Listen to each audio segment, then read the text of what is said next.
That's absolutely perfect. I like to make sure the holes are filled in 100%. Well, it's a part of being a responsible detectorist, isn't it? Also, another thing, always make sure you record your finds. A lot of people are not sure what's treasure, what's not treasure, what should be recorded, what shouldn't. I managed to catch up with Anni Byard from the Oxfordshire FLO. That's Fines Liaison Officer. She works for the Portable Antiquities Scheme.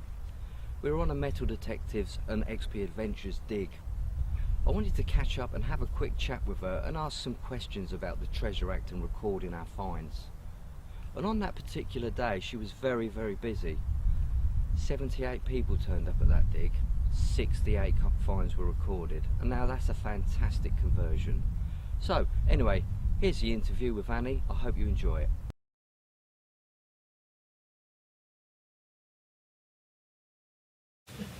What is the Treasure Act and how do metal detectorists follow it? Okay, so the Treasure Act came in 1996. It replaced the old treasure trove laws.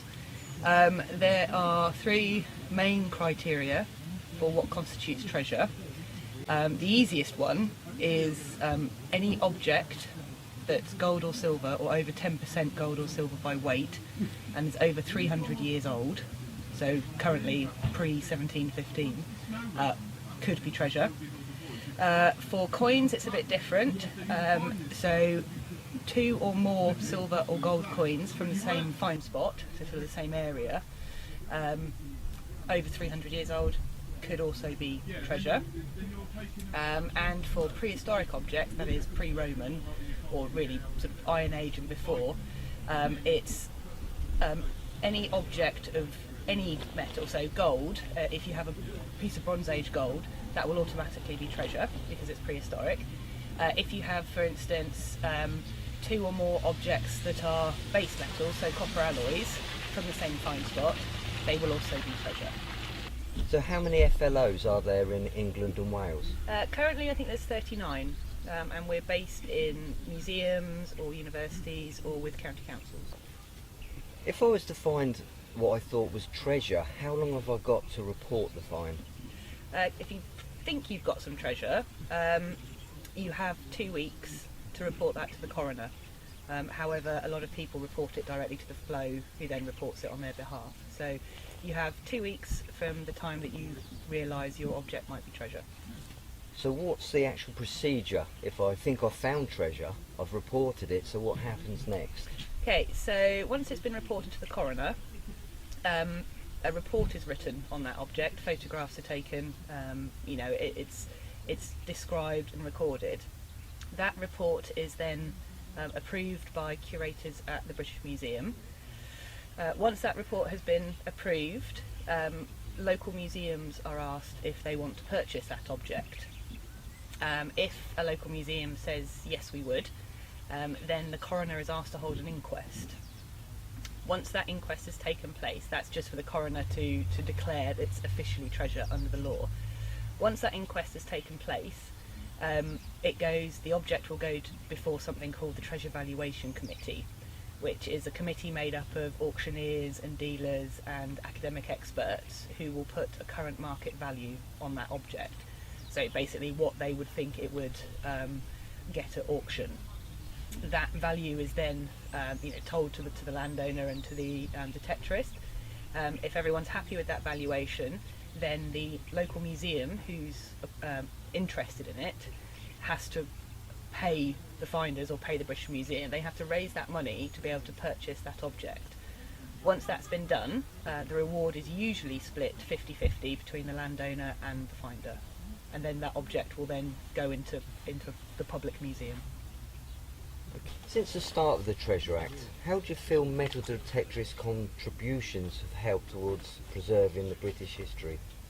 Well, it's gone up massively. The figures, like last year we recorded I think 1,008 treasure, not objects, but there are 1,008 treasure cases, and every year it gets bigger and bigger and bigger, and most of that is due to metal detectorists declaring their objects. So yeah, it's basically rewritten the history of this country. So you think us as metal detectorists are doing a good job? Absolutely, yeah, as long as you record and report, absolutely, yeah. Okay.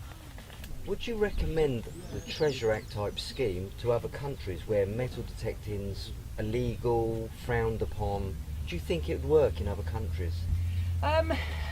It's difficult for me to say. I know metal detecting is illegal in a lot of Europe. However, I also know that metal detecting does take place and objects disappear.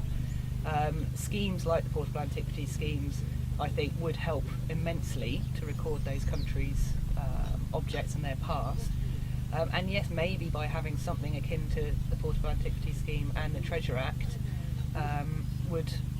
it would certainly rewrite those countries' histories, and it would bring a lot of objects into public ownership that are at the moment disappearing into the ether.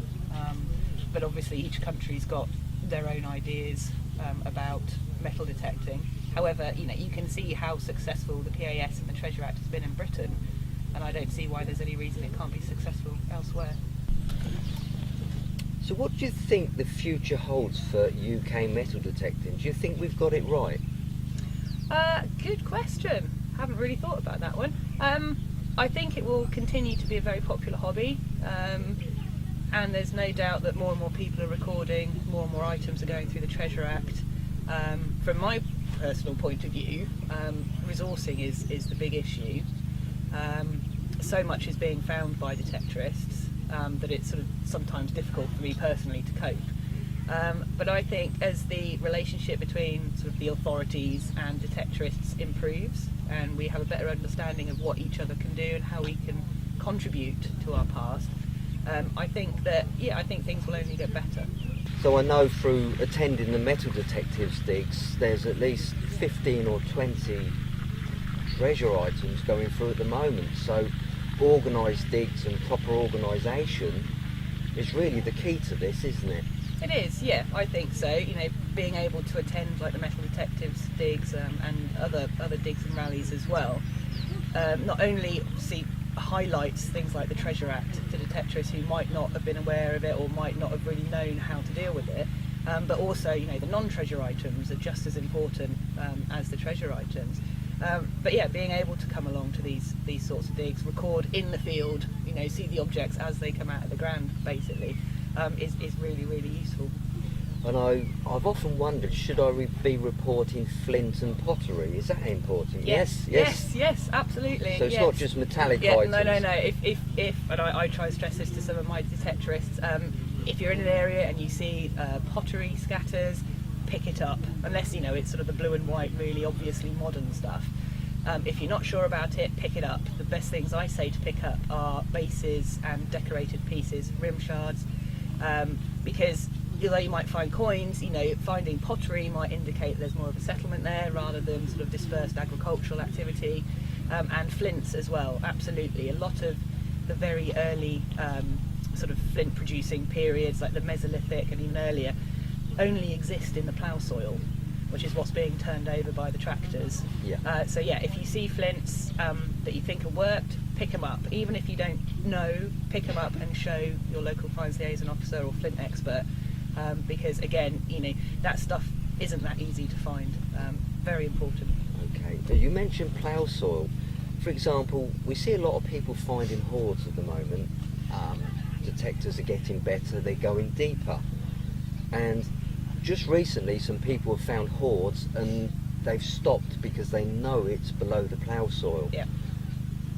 Is this the right thing? Yeah, as an archaeologist, as a field archaeologist, you have the plough soil, and then you have what we call the subsoil, the stuff beneath, and it's the subsoil where the archaeology is. Now, obviously, sometimes the tractors or the ploughs will go into that subsoil and bring stuff up. However, when detectorists, because the machines are getting so good, they are going deeper and deeper, which for me, I do have a slight problem with it, because it means that they could be going into prime archaeological contexts. However, when detectorists are responsible and they see that they've got a hoard, or they realise that they might be a bit deep but they've still got something there and they stop, I can't applaud that enough. Okay. So, if you find a hoard, guys, and it's below the plough line, stop and call in someone like Annie, your local FLO. get them to deal with it. On behalf of XP Metal Detectors, I'd just like to thank you for your time. You've done a fantastic job here today.